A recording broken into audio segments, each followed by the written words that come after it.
up to mitzvah number 53. Mitzvahs Asay number 22, which is again on Bezdin. These are found in Mishpatim. We're going through all these laws, which are, and there's 53 mitzvahs in this parsha, so it's quite a bit. But we're going through right now the laws of different damages, and this is this one where it talks about a person has the Mishnah in Bava Kama says there's 4 different categories of damage, and one of the damages is a pit.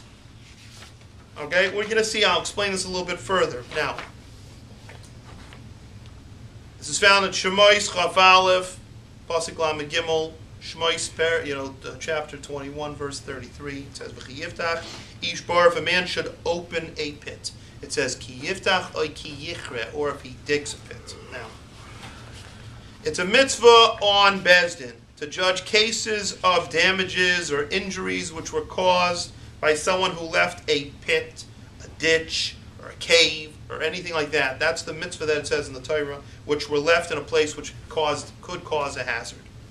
Person leaves it open if you leave it open in your backyard, that's one issue, because no one's allowed to be coming into your yard.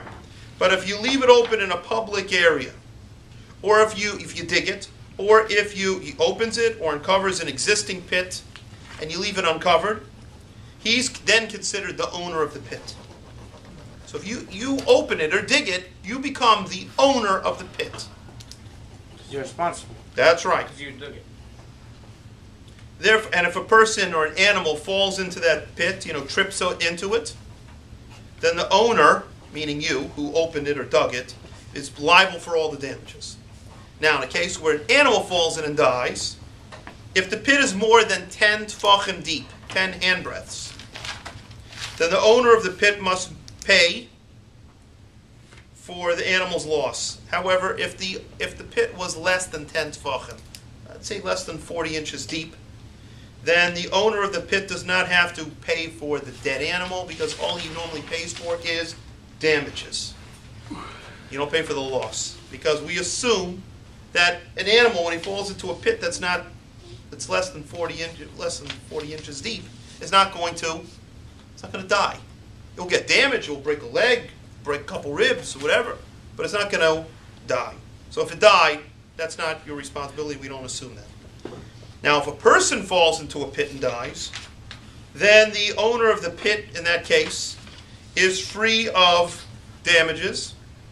If that's not damages, free of payment, whether it is more or less than 10 tfachim deep. Now, why would you tell me that? Why would it make a difference? Why would a difference between an animal you're responsible for, but a person you're not responsible for? I would think to the contrary. You would think to the contrary, Mary, maybe, but I'll tell you, it's because he will look around where they're walking. That's right. Chacham has eyes in his head and sees, oh my gosh, I better not fall into that pit. Yeah, Animals are just like, look, put it up, they just walk along and they fall into things. Now, we're talking about, and this is based on the Gemara, and there's a lot of halacha that applies to this as well. Anything that's left in that is dangerous, that he leaves in a Rishus Harabah, in a public domain, could be a rock. So it doesn't have to be a hole. It could be something that sticks out of the ground. Can you imagine, animals walking down the street, and you put a stumbling block there, or you put a skate, or you put down sharp glass, or knives, or who knows what else, right? Banana peels all over the place. Oil. What's going to happen? It's going to slip and fall just the same. That is the same din of a pit.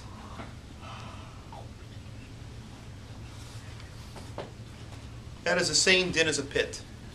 And it means, all right, we're not going to get into this too complicated, but there's a lot of questions where the Gemara, a lot of cases where it discusses the difference between these different types of damages, the damage of a pit, the damage of fire, each one of these things. But the thing that what is common, the common denominator in the mazik, in the damage of a pit, is that one person sets it up and it does not move on its own.